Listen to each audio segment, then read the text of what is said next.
Hi, everyone. Thanks again for joining us for our segment of Our Veterans and Their Stories. My name is Christine Shirley, and I'm very proud and honored to have with us today our very first World War II veteran who came to us. He's from the greatest generation that ever lived, and I do believe in that because of Ed's generation, we wouldn't be here today. And I'm very proud and honored to present Ed Jensen. Ed, thank you so much for being part of our show. I really appreciate it. God bless you. I wanted to start off by finding out from you, for our viewers, a little bit about what the country was like, what the atmosphere here was like during the early 40s. I mean, were men gung-ho to go to war? Tell us about that. Well, there was those that wanted to go, those that did not want to go, and those that already went. So that's the way it was, but they made not that I know of, any complaints when their number was called. They went, and at first they only used to take them in for a year, and then they sent them home. But then when war was declared, it was the thing of the length of the war plus a few extra months service they had to preserve, and then after that they would be discharged. So that's all it was. It was just, there was no, I didn't see any problems with it. It was just a gradual movement of the men, and the men were not complaining about going. They just, my turn, I go, and that's what it was. So what branch of the service did you join? Well, we went to the place and they gave us, examinations, and they had lines there for guys that preferred the Army, and they had lines for the Marine Corps and for the Navy and whatnot. So if you wanted to go to Army, you went to this line, or then any line, because I don't know if they had different, things that they check on when they got you for a different job, because going to sea is a lot different than marching around, the earth on the ground. So I don't know, because I was just on the ground part, the Army, and it was a regular thing. They checked you out. You stripped down almost naked, and then they went over you and they stuck you with needles. They gave you all kinds of, yeah, watch out for the bum. Boom, they just stuck it in there. They didn't ask you if you wanted it or not. It was done and you were finished. And then you went down to get into the line, you got dressed, and if you passed, they swore you in then and there, and then you got, I don't know, you can't remember if they gave you paper to go on home and report back at a certain time, because most of the guys wanted to, when they passed, they wanted to at least go home and see the family and say goodbye. But well, when I went, I just went there, and when I got through the line, they said, I said, I want to go now. So I think there was 5 or 6 of us that went right from the induction center. But they put one guy in charge, and they gave us passage down to Fort Dixon. That's where we went and stayed. But did you enlist? Well, it was a half enlist, but you had to go through the draft board to do it. See, it's like, well. Were your parents happy that you enlisted? Mama don't want to see their little babies go. Pops don't say much because they know, and that's the way it was. But yeah, there was no really, at least I didn't see any. We were all farm boys. There was a lot of us, and we were used to that. We had guns. We all had guns. I think I had a gun when I was about 14 years old. Wow. And I used to go hunting rabbits and stuff like that, but we all were familiar with a lot of this stuff, so we were I'd say a little tougher than the city guys, because, we were used to being out in bad weather, good weather and everything, whereas I don't know how it was in the city because I was never there. So what years did you serve? From 1943 to 1945, I think it was. And I got, well, I told you, I get 2 years, 1 month, and 10 days. Wow, you remembered all that, huh? My But I goodness. was, Wow. most of that, a good part of that Terrific. was in the hospitals. Oh, Because first time when I got blinded, I forgot how long that took, but it worked out.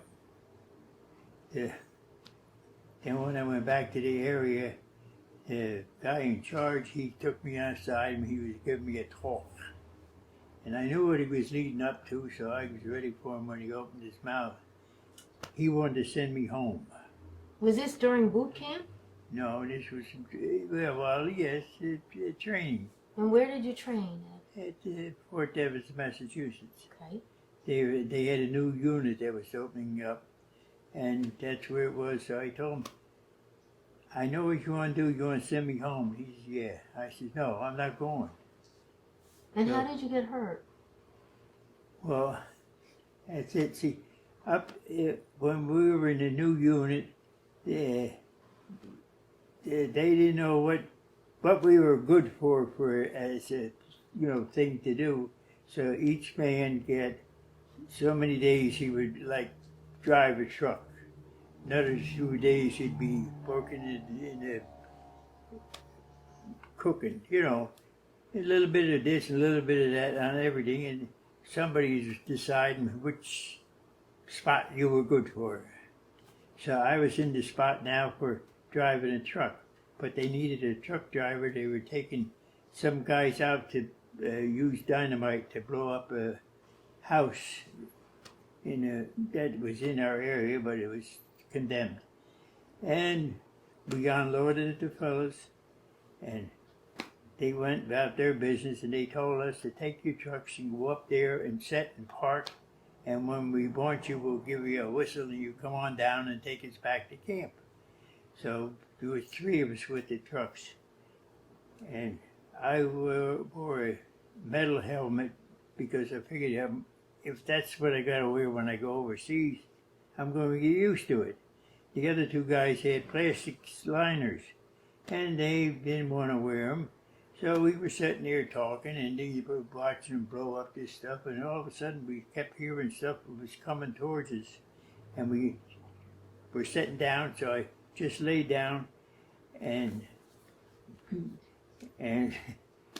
all of a sudden, a piece hit my metal helmet, went through the one end of it, and right almost, it didn't go into my eye. Oh, It no. just scraped along and cut the nerves to my eye, and that eye went blind.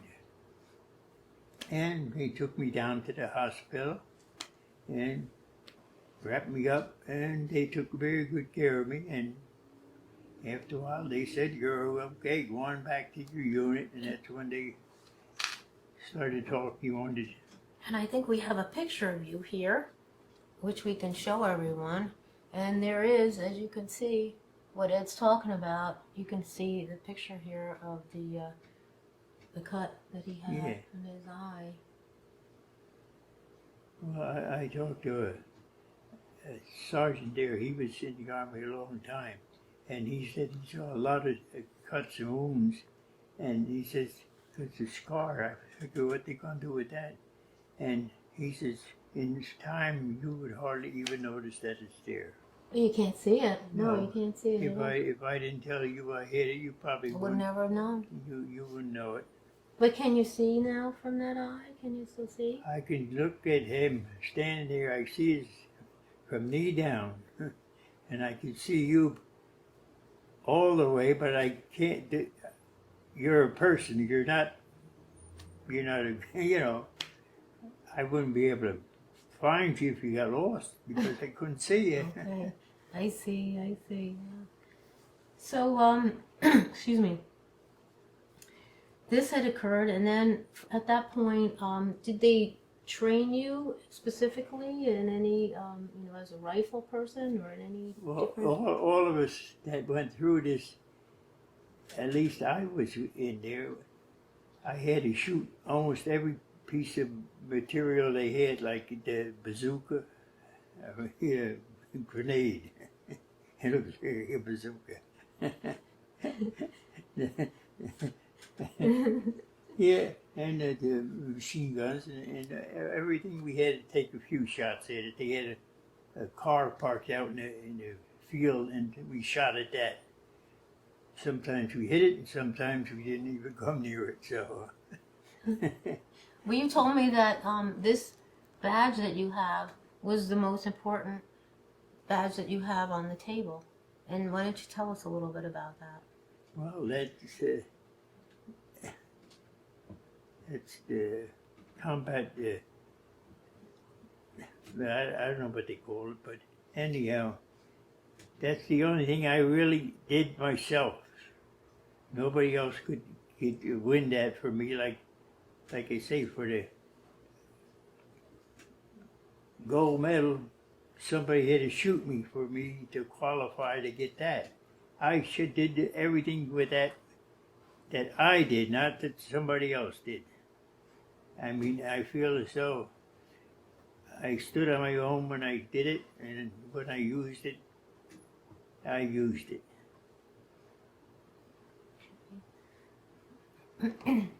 So how long did they have you in the hospital? Oh, this is When you had your eye? oh, I got hit in February, and I think that year was something like Easter. Yeah, Easter, I think.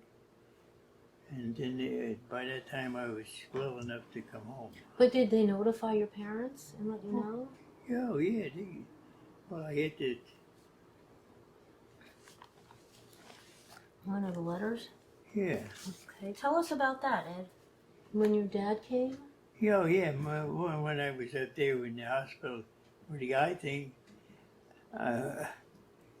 they had me blindfolded, and I couldn't see, but I could hear. And like they say, there was some guy saying words over me and stuff, and I figured it was the priest giving me my bon voyage, or whatever you want to call it, but it didn't work. But then I heard another voice, and then that was my father. He came all the way up from East Brunswick to Fort Devens just to see me, and he talked to the doctor, and then he come in to me and talked to me a minute or two and said goodbye, and he went home. So he didn't stay, he just left. He just left. I can't understand why he did that, because actually we weren't a very tight-knit family, you know. We were all right with each other and everything, but I didn't know that he thought that much that he should travel all the way up there and back. Well, he loved you, so he wanted to make sure you were okay and you were doing all right. Yep. So after you left there, where did you go? Well, I went back to the unit and took up any job they had. Sometimes they'd be working and doing the kitchen work. Sometimes they had to have fires on in the nighttime in the furnaces for the barracks. And I had to watch that, and then it was guard duty and everything, because all the good jobs were taken up while I was into this hospital. And then when they moved the other guys out that were teaching us, they went someplace else to make another unit. That guy, he went, so nobody talked about me being blind anymore, and it was just forgotten. It was forgotten, probably. So then from there, what was your next assignment? Well, we went to Fort Devens, and we trained all this. I know that one time we went to West Virginia, and I know it was for mountain climbing, and that was a joke. We were up north, and they told us, where are you going? Well, you're going south to Virginia. So we all packed all our so-called winter clothes away, because we're not going to use winter clothes down there. And we got down there, it was the worst snowstorm they ever Oh had. no, no, oh no, oh no. Oh. And then we had to set up the tents in the nighttime and everything. And we did that. And then the next day we started into training. And of course I was sent back to the kitchen because they needed another guy for the cook. And from there on, it was day after day the same thing. And pretty soon they said we were going to move to Fort Dix. We were going to go. Okay. And they were more or less getting in line to get the boat to go over to Europe, but they didn't have enough transportation to put us over to Europe at that time. So how long did you wait? Oh, we waited maybe a month, 2 months, and we stayed in Fort Dix, and then they said we were moving up to Camp Kilmer. We know Camp Kilmer was another step further to Europe. And we hung around there and they let us out on passes and everything else because most of the guys come from New Jersey and we were all going home every day, every weekend. And then one day they says, no more passes, no more days off. And we all knew that that was the boom that we were going to go. So we all got in line more or less and walked down to the barber shop and got our hair cut right down to the bone. Oh no. And then the following day we were all loaded, taken to someplace in New York and ordered a ship and away we went. And which ship did you take? The Cynthia. Cynthia? Yeah.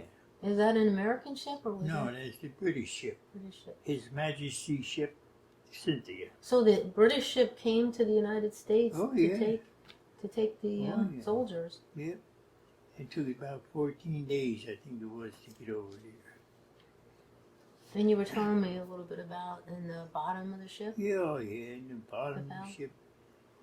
That's where all the colored hells were because we were still segregated at that time, which to me was a lot of, but And there was no daylight down there. no, there was more or less like this. So they were down there for 14 days. Yeah. And that's a long time. Well, when they used to feed us, they fed us 2 meals a day on the ship going over. You would get in line now, you would go through the line, get to the dinner, and then you would get to the dinner, you walk around, maybe go to the bathroom or something, then you would go back to the end of the line and get in line to go for your second meal, which would take... Otherwise, you only get 1 meal a day if you can get it back in line.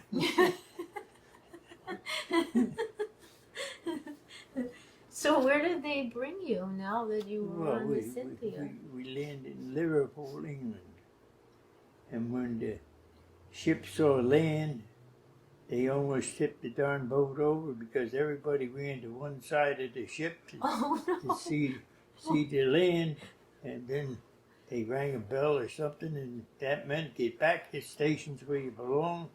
And the ship sailed flattened out, and that was it. Then from there we unloaded and went.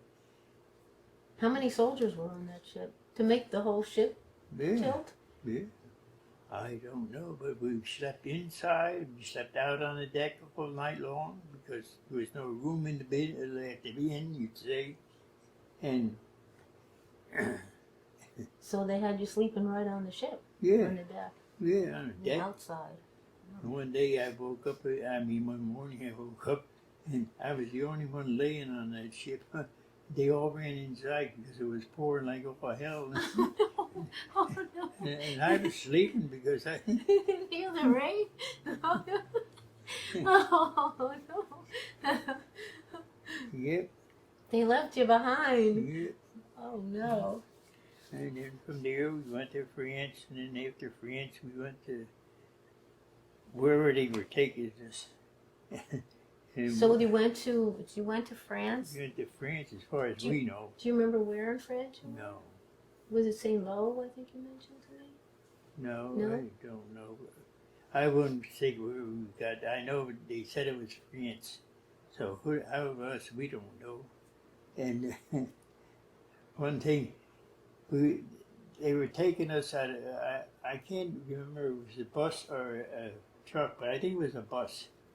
And every so often we'd have to stop because then the guy in charge had to get more directions onto where we were going to unload.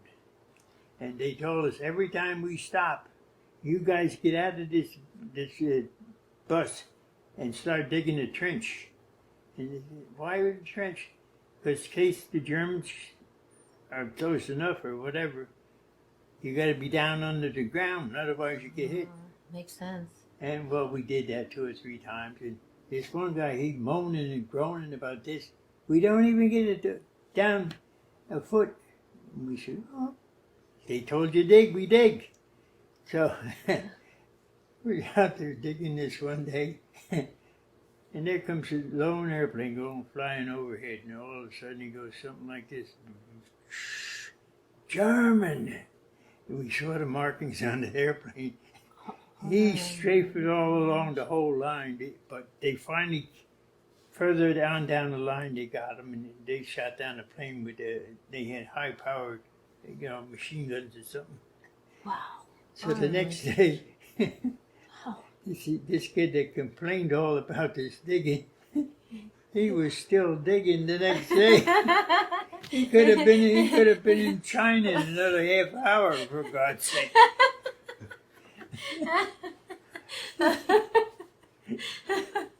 Oh, well, I guess he wanted to make sure that he was safe, right? Yep. Yep, we going to have to dig. What the hell good is they going to do when he seen that darn plane? And he said, hey, American plane. And when it swung over, you could see the markings. And down he came. Oh my goodness. Wow. So then, what division were you in? 26th Infantry Division, the Yankee Division, the YD Division. And we have a pin connected with that, right? Is that it? Am I looking at the right one, Ed? Help me out here. If I have the right one. That looking blind. Yeah, that looks like. And here's the other one you had. Yeah. The 2? Yeah. Okay. Should we show everybody? Well, I got the This one? big one. You can show you later, on that thing you got over there. Oh, okay, yes. Well, you can show that. I'll put that over too. Okay, and these, tell us about these medals that you have. These, tell us about these. Well, they're the Yankee Division. They're all New England. They used to be New England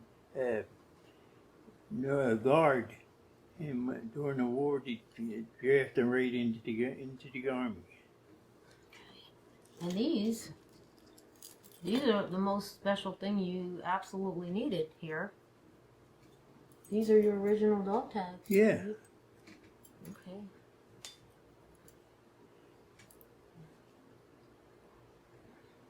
And you had to wear these all the time. Well, it's the only way they could tell them after you're dead. And hopefully you're not, right? There's a little story I can tell you on that one too. Okay, go ahead. I want to hear it. Well, there was this one fella, Smokey we call him. I forget his real name, but I know he was a Polish kid, and he had Hebrew put on his tag. Oh. I said, hey, Smokey, you ain't dumb, Hebrew. He says, yeah, I'm thinking. He says, comes Christmas time, all excitement, everybody's giving us Christmas. You go down and give me the pass. Yeah, for Christmas pass. Oh, he goes on there. Then when the Hebrews have their, Hanukkah? he goes down there and they say, you're not no Hebrew. He says, yes, I am. Here, look. Oh, there he goes. So he went for another holiday, too. So he beat him. Oh, wow. So now, you were telling me a little bit about you were in the Battle of the Bulge. Hmm. Yeah, that was my home. Battle of the Bulge. Well, that started on the 16th of December, and we were supposed to get infantry training for 14 days, I think they told us, but then we all collected at the Metz. That was in France, I think, and the next day they took us out, and we were getting stuff we didn't know what it was for, ammunition and grenades and all that on our person. They loaded us on the truck. They didn't tell you anything. No, they didn't say nothing. And the war started on the 16th. Well, it was already the 16th morning. We left the barracks and everything there, and they took us to war. I mean, that's when it started. But in the beginning, there was a lot of disbelief amongst a lot of people that the Germans did what they did. You know how they got away with it, because they had a big army facing us, which they say our people didn't know it was even coming until they opened fire. And they had a lot of guys out on rest periods and everything from the other part, and they were all like open. They lost a lot of our guys then, but then that's all we did was fight after that. So what was your personal experience with that? Well, one night they came out on the field and they picked us up, and they took us back to the barracks. I always say barracks, I don't know what it was. And then they would have replacements take our place on line. And they told us, Fox Company, that's F Company, in this building, there's this room that's for you guys. You guys go in there. And we went in there, and I think there was 17 guys that sat in that room. And all the rest of them, I don't know where they were. They just didn't show up. So they were either wounded, captured, or dead. So they brought us back up to the thing to get more replacements, as far as I seen. And we did that twice, I think. And the third time, I wasn't here no more. I was gone. That's when I got hit. So, but Do you remember any of that? oh yeah. But when at the one meeting there was some guy came up to me. I didn't know who he was, and he said talking to me. He said, "How would you like to work on a night shift?" I said, "What do you mean night shift?" He says, "Well, in the night time, if you join us, there could only be 5 at the night patrol." He says, "You would have the full day off, but as soon as it gets dark, you're in business, you're working." And I thought, well, he's doing it, I'm doing it. So I said, yeah, I'll take a chance at doing that. So what we did, we were like a connection to the patrol, I think you call it, I don't know. In fact, they sent us from here to there, which would be about 3 miles. We'd walk just to be, stop, look, and listen for any noise with the Germans moving around or talking, or we weren't supposed to bring in contact with them unless we had to. And then the sergeant would go up and make a report that we went there and there was nothing. Then he'd tell them that we heard tanks moving in a certain area, so then they have the maps, and they go to work on figuring out where they'd be, and they had airplanes up above if they had them, and they'd spot them. So that went along pretty good. And then he asked me to, yeah, I'll go. So, but like anything else, one time we did that. We did that maybe 2 or 3 times, and then there would be another job that they gave us. We went to an artillery place, I think it was, and they had wires laying there, and they gave us each a wire, and they said, follow this wire, and when you get to the end, you come back. So we went through the woods holding a little spinny wire. We had, I think there was 3 of us, 3 wires we had going, and we got to the end, there was nothing there. The wires were good, nothing there. Couldn't even see where anyone was there. So that means that those guys that were the forward observers were probably killed, taken away. So we went back and gave the report, and whatever the artillery did, we don't know. That was just the idea that they had to have someone go out there, and that's what our job was. And then this final act for me was they sent us out on they got a Jeep, and we were supposed to go down this road. This was after the Bulge was over, and we had to go down this road and to another place and make contact with them, and they gave us a Jeep to go. But we had to go in the nighttime, no lights. Oh. So, but they told us on either side of the road, it's mined, because they know the Germans mined it. So, but he said in the road, there's a dead horse laying in the road. When you get to that dead horse, make sure you go just around the left side of it and stay close to the body. So it's dark, so we're going, and we bump something, and the guy stops. And the sergeant, he's sitting next to the guy in the front, and he jumps out, and he goes up, and he feels around. He says, this must be the dead horse. So he gets back on a hood, and he tells the guy, back up a little bit, and then we'll, feel our way around. So he puts, when you're driving, you're going backwards, you always look this way, whether you can see or not, I don't know. So, and I was sitting in back of the driver, and we had box here, and I was up above him, and they say you never hear a bullet coming.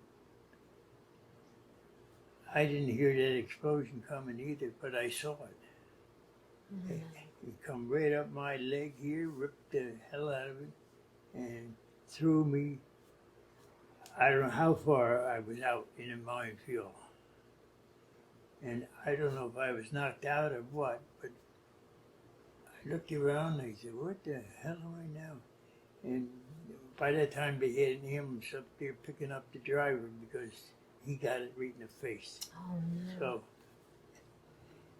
I hollered over, hey, give me a hand here. Where you at? I said, I'm laying out here.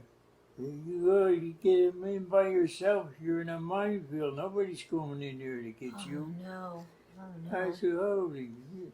And then the Germans shot up flares, and I could see. And I said, oh shit, now the Germans are going to shoot from the ground because they were on the other side of the river. And when I was looking there, I saw tracks where the tank or a truck had gone through. And I was right next to that, so I rolled over and got into that ditch. And because that didn't blow up when that thing went through, so it ain't gonna blow up with me. So, but then I couldn't get moving. So I got up and I said, I'm gonna walk the hell up there. This is taking too long. And I got up and I walked, and I got right to those guys, and I fell down. I was done. Oh, wow. Oh, wow. And they put me in the ambulance, and away I went, that's all. And And we went to the aid station, and they had, it must have been in school, because it was a nice building they took us to. And it was full of complement doctors and nurses and everything there, and they x-rayed me, they pumped blood into me, that's right. They told me they only had black blood that left, so I think the two guys that were doing it were, I think they were rebels. They thought they were going to get me mad. And then from there they went to Mets and they flew me home over there. But did you tell me that they strapped you in a plane? Well, that's what I heard them talking, they were going to do that. Because I only seen this one little plane sitting there.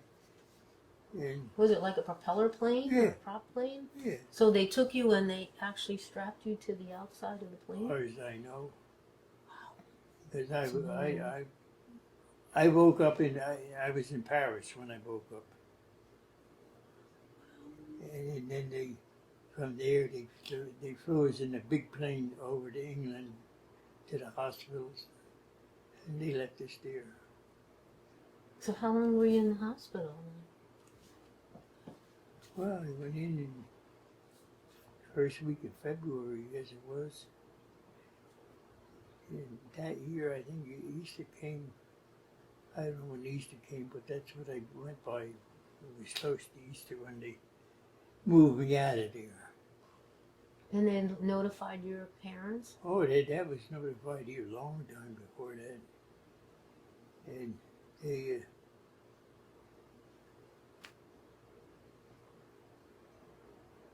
what else went on after that? Oh, they hit me there until, because I hit a cast cut from my neck all the way down. And I had, one leg was broke, and my back was broke. So, yeah, when the leg was healed, then they put a walking thing on. Then they let me out of bed, and I could go to the bathroom and walk. I used to go over to the mail house and send the letters. If the guys were there, they would sit there. If they weren't known, just with CI, that means Zone of Interiors. That means they go in a different bag, and then they get shipped on here and over here. They straighten it out. It might take you months to get the letter to the people, but At least it got there to their family. And that was, you had received the Purple Heart.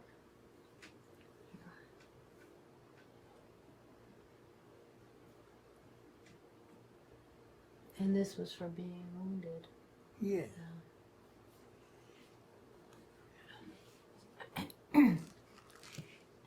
And you also have the Bronze Star.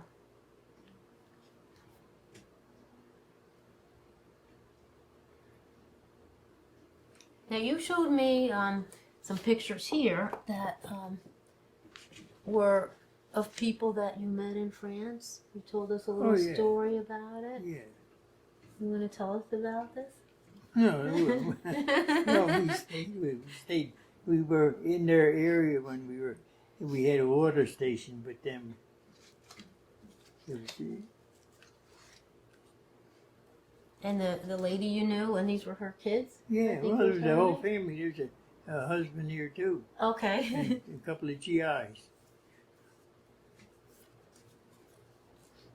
There they are. Yeah.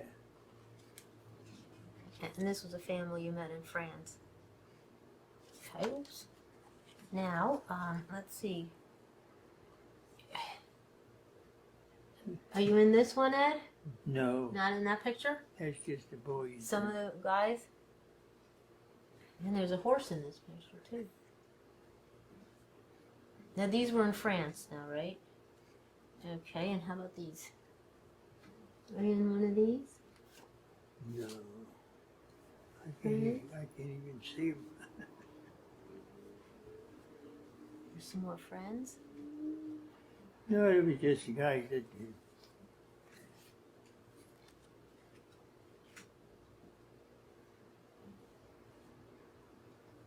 See, he even inscribed this one. Yeah. To a swell guy from, it looks like it says Frank Yeah. Marola. Yeah. Frank Marola. He was from Camden, I think. Was he? Oh, from New Jersey, right here. Oh, yeah. And this is to a swell guy, France, October 6, 1944, from John E.A. Link.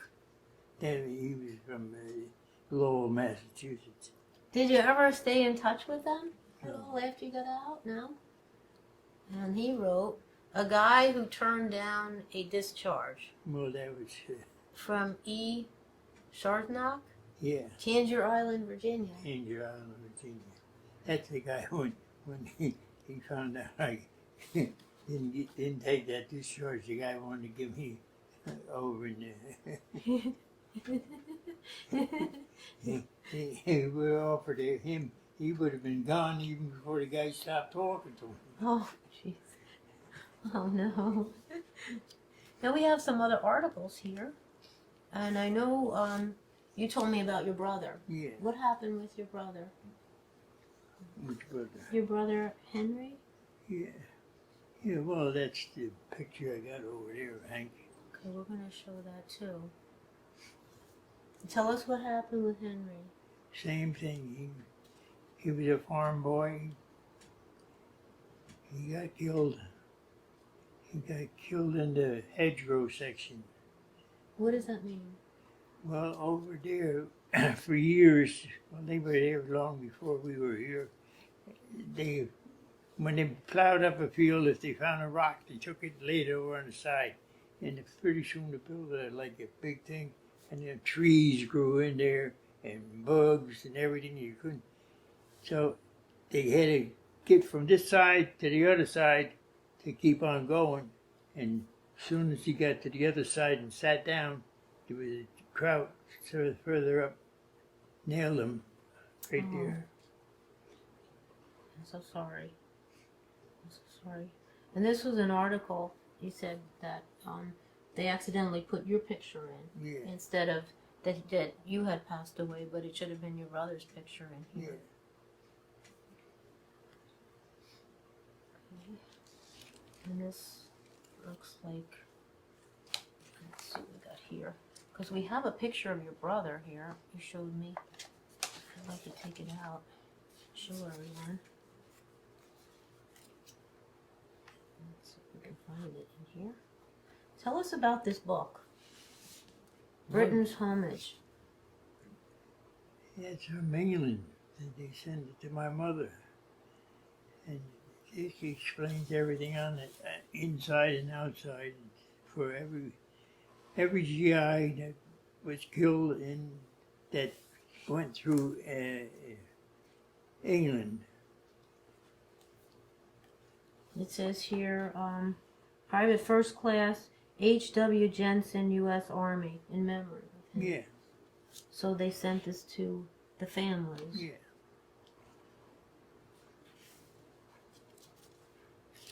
Yeah, I mean, if you ever get over there to that haunted church, they got that big book they tell me, every name is printed in there. And which church is it in? It probably says so in there In here? someplace. And this looks like it was a, trying to find the picture of your, here it is. Okay. Here's Henry. Here's a picture of Ed's brother. Was he your older brother? Or Yeah, you he was also? 2 years older than me.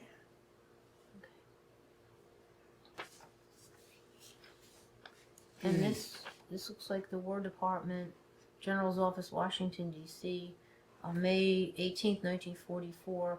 And this was for his Purple Heart? Yeah, I think so, yeah.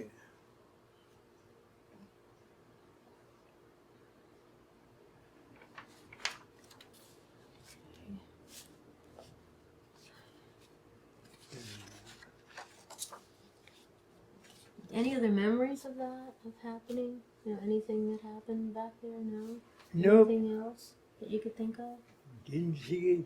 He went away, and I was away when he came home, and I never seen him since the day he moved when he went. When he went in, sir? Yeah. So your paths never crossed each other? No. No, not at all. And you also had this you wanted to show everyone as well. And explain this to our viewers what that Oh, is. that's a Nazi thing. I took it off a burning German uniform one day when we were moving around. Don't ask me where, but it was. You found it. I saw the thing burning. And I saw that button there. I'm gonna take that button off. And you have it. Wow. And you also have all your medals here. Okay. These are the medals that you had received. Okay, this is,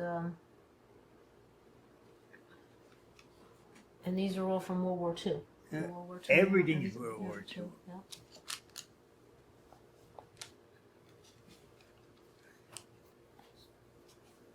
Good Conduct Medal, Army.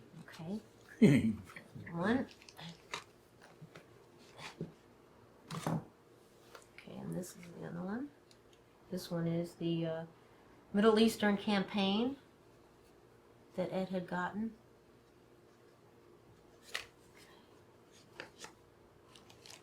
And this one, this one is the medal from World War II.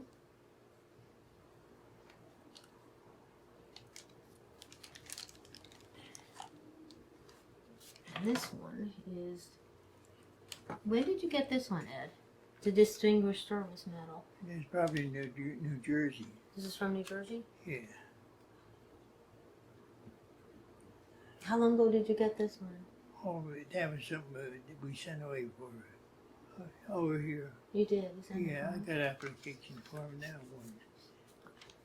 Now this was rifle. Okay, Yeah. tell us about this one. Well, they give you points and stuff for handling the rifle, how you do it and how you don't. It's for that thing they have a bunch of medals hanging on it. And this one is, we showed this one? Let me think. I think we showed this one. I believe so. But they got I think I showed that one already. Okay. And last but not least, this guy. I know who this guy is. Tell everybody what this is. What's this one called? It's hard to see, but it's the ruptured duck. Tell us what the ruptured duck is. Just a symbol, that's all. And you get it after you leave the service, right? Oh, yeah. Okay. So now you, oh, this one. Let's show this one, yeah. Tell us about this medal. That's for the what you call museum, the sponsoring guy. It sponsored you? Well, they send things for so much money, and I send them so much Oh, money. that was nice. That was very nice. United States Army. Let me put that one back in here. Okay. So now, after everything, you come home, right? So now, what was the United States like? What was it like when you, how did you get home? When I get home. Well, I came to Camp Upton, Long Island is where we stayed. I stayed in there I don't know how long. See, after they took the plaster cast off, I had I said it was a cage made out of metal. Oh, I'm nice. still wearing that, and it's holding me back. Guys used to call me West Point. I had to walk around so screwy loose. So other guys were leaving, and I wasn't leaving. So I went to the guy and I said, "Hey, how come I'm not getting out of here?" He says, "You still got your things on this metal, I said, "That's the only reason?" He said, "That's the only reason I can see." So I said, "Okay." I went home, back to the barracks, took it off, put it in the box, and went back over there. How's about now? "Oh, that's okay. You know." Well, they had their words. when yep, you had to be in the army to know it. But when the war was over, I was still at Camp Upton, Long Island, and we had German PWs. They were taking care of their kitchen. They were. Yeah. Oh, they all worked. Yeah, they were there. They were the dishwashers and stuff like that. And well, the commander of them figured, oh, now the war's over. Some of these guys are liable to go nuts, and cause trouble. So they put the Germans back in their cage and left them there for a day or two. The guys come in, they have their platters. They're supposed to bring them up, put them on a thing, and the guy would take them. Nobody there, nobody there, nobody there, nobody there. Must have had a No. So they figured the guys didn't give a damn about the German PWs. They were getting out of there. So they let them go out. They had a hell of a job cleaning up that place. I can imagine what that must have been like. Oh, no. Yep. Oh my gosh. So that was in Camp Upton. So when were you on the ship? Here it is. When was I on the ship? Aquitania. Yeah. And that was when you came home? Yes, when we came home, we landed up in Halifax, Nova Scotia. And that was before you got discharged at Camp Upton? Yeah, well, that was... Well, then I went down to Fort Devens for a while. And they had to check me over to, give me the teeth and all that other stuff. They had I don't know if they were experimenting or what, but I had a tooth in the back. It had a crack in it or something, and he wanted to fill it. I don't know what he was doing, but he put a cap on it. And the way it looked like he did it to me, he had a copper tubing, and he heated the copper tubing until it was sort of pliable a little bit, and he fitted it around that tooth, and he hammered it in. Oh. Yeah. Oh. And it tightened around that tooth, and then he put the fillings in. And then later on, another day, I go back, he took a drill or whatever it was, and went up and down that copper to split it. Oh. And he lifted it out. And that tooth lasted for years and years and Wow. years. Wow. Oh my gosh. Wow. Well, it didn't hurt. So, yeah. I guess he knew what he was doing. That's what it sounds. Well, they say they learned a lot from these army hospitals because they used to, well, even with the girls with the babies, they used to leave them in there, for 2 weeks or something like that when they had a baby. Now, they more or less have the baby in the morning and they go home for supper. That's true. So, do you remember what it was like when you were coming home? Now you're coming back home. And what was that day like for you? We got on this bus, train up in Halifax, and we're coming down, and there was a noise outside. It sounded like an 88 shell coming. Some of the guys were laying on their cots. They flipped off and all lay down on the floor. Oh no! Oh, no. They may have been sleeping or something, and woke up and heard the live ammunition coming. Oh no! Oh no! So, but to me it was just another day going home. That's all. When I get home, I don't know if it's this time or what, but I think the family was away. They went shopping or something. And so they didn't know you were on your way home? I don't think so.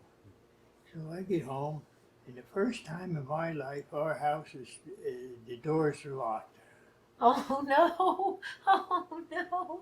Oh, oh no! Yeah. So I go around the house and I find a small window like the bathroom. I knock the damn place out, climbed in through that window. When my mother comes home, she gives me hell for breaking the window. Oh no! Well, she must have been happy to see you too. No, Sure. it's just like I never left. Oh, did she make you a nice home cooked meal? Oh, she always did. Yeah. What'd she make you? Well, whatever was on the menu. Because we had chickens, we had pigs, we had ducks, we had everything. Everything on the farm. She during the whole thing there, the depression, the farmers had the best part of the whole damn deal. Yes, yes, because they had the food.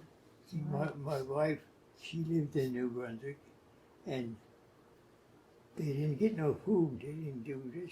She had a tough time during the depression. But with us, we made our own butter. We did a lot of things, you know. And dumb old farmers, that's what we were, but we were better off than they were. Yeah. So when did you meet your wife? Well, And did you? after we was home, I was working in a warehouse with a fella. He was married to one of my cousins. Well, she was the second cousin, but and for a long, well, I don't know how long I was working with him for a while. He said, "Hey, you want to meet a nice girl?" I said, "Yeah. What else?" So he says, Joan, that was his wife. He says, we'll take her for a ride because they take her for a ride once in a while. He says, we'll bring her out to the farm. So I met her then at the house. And then a couple of days later, I went and seen her, and I never left her again. Oh, that's so beautiful. Beautiful story. I never left her. So how long after did you get married? 2 years. 2 years after you met. On February, March the 2nd. I said, how come you picked March the 2nd? She said, well, that was 2 years ago that we met. Oh, that was so romantic. Oh, yeah. And how long were you married? I think it was 56 years, I think it was. It's beautiful. God bless. That is so Yeah, beautiful. she got sick again pretty bad. Well, I want to ask you, is there anything that you can think of, anything else that maybe we hadn't talked about, or maybe a situation that you might want to bring up so the viewers will know?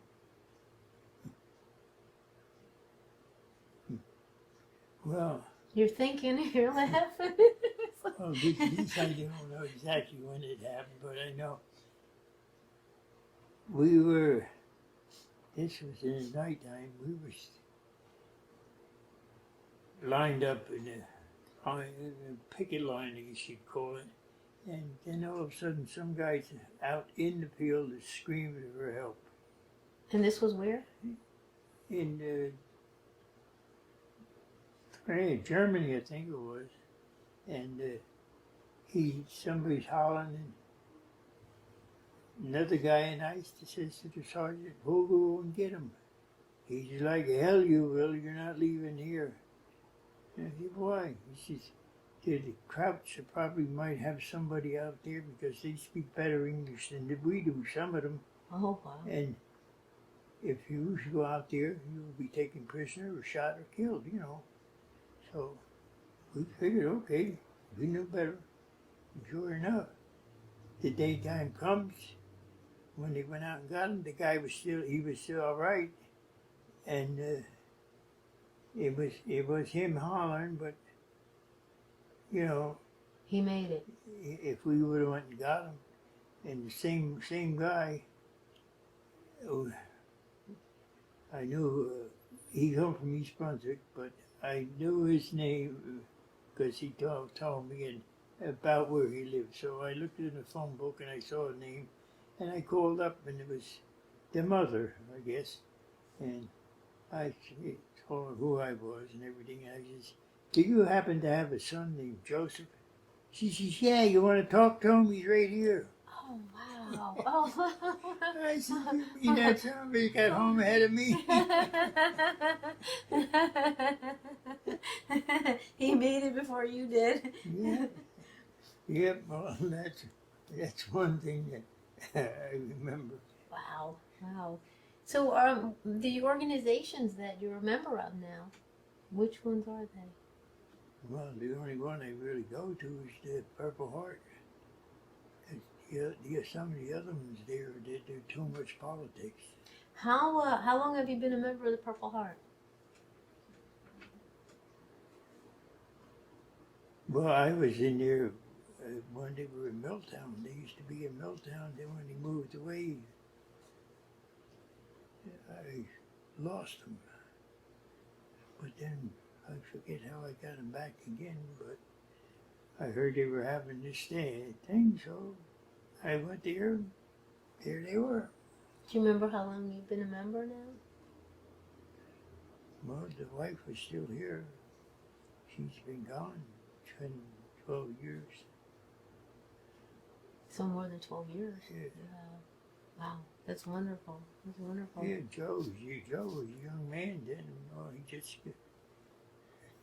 Now, do you feel that anything, part of your service, a military service that you were in, it has affected your life, as you moved forward?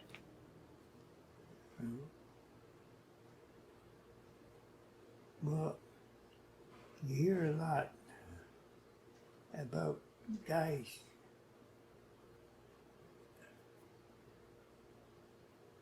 I got a system for that which I put in place years ago when I was, and I don't know if I want you to put that into your thing today because people might think I'm nuts, but when we were young, I used to go out with the men that went deer hunting, and say there's 10 men, so 5 of them would go way down at the end of the woods and stand in the picket line, right? And then you come way back over here, there'd be another 5 guys waiting for them to get down there. And then they would start going across the fields, making any kind of noise you want to, scaring the what you call the deer to get up. So when they do get them, they all of a sudden bang bang bang, they're shooting, right? So they got one. So that's well and good. And then they stand here and they argue, who the hell shot that deer? Oh, jeez, yeah. So the same thing is when you're doing this with men. You're going to go, we come across men there. They shoot, we shoot. They shoot, we shoot, and so forth and back and forth. So if you figure you're not going to go over there and argue with the next guy that you're the one that shot this man and you're the guy that wrote that man. I just go across the year and say I missed them all. Mm-hmm. I mean, or I hit them all. I don't know. But I'm not taking credit for any of them. So that way there, you don't seem to get to thinking, look what I did, look what I did. Yeah. You just got to be pushed, just like you're deer hunting. You guys are laughing, they're fooling around. Well, I shot that deer, I shot that deer. You're not going to stand around a bunch of dead Germans or whoever and say, hey, that's mine, you know. I understand. I see what I you mean, mean. that's something that I learned that a long time ago, that you can't. Ed, is there any message that you could leave or want to leave to any future generations that you might feel would be really important, a lesson that you understand and you've learned that you could pass on to them? Well, the truth is, I had to learn as I went along. But